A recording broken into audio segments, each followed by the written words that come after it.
Elisa Pilarski, retrouvée morte alors qu'elle était enceinte en novembre 2019 dans la forêt de l'Aisne, a été tuée par le chien qu'elle promenait, Curtis. Conclusion des analyses des 2 vétérinaires mandatés par la justice. L'avocate de la famille d'Elisa tient à rappeler que ce n'était pas son chien, mais celui de son compagnon.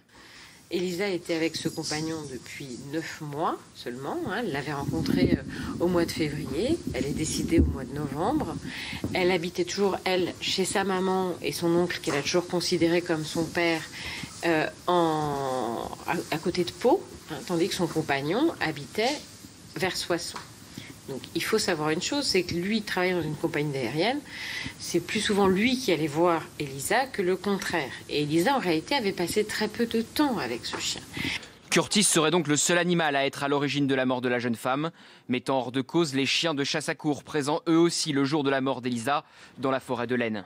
Alors moi, depuis le début, je dis que les chiens de la chasse à courre et la chasse à courre en général est totalement étrangère à ce drame. Chacun a eu un avis sur la question et je reconnais qu'un certain nombre de défenseurs, voire de partisans de Christophe Hédule ont élaboré les théories les plus folles. Aujourd'hui, elles sont évidemment battues en brèche. La vérité, elle est simple, elle est terrible. Elisa Pilarski a été dévorée par le chien Christophe Hédule. La famille d'Elisa, par le biais de leur avocat, demande à ce que la mort de la jeune femme cesse d'alimenter un débat autour de la chasse.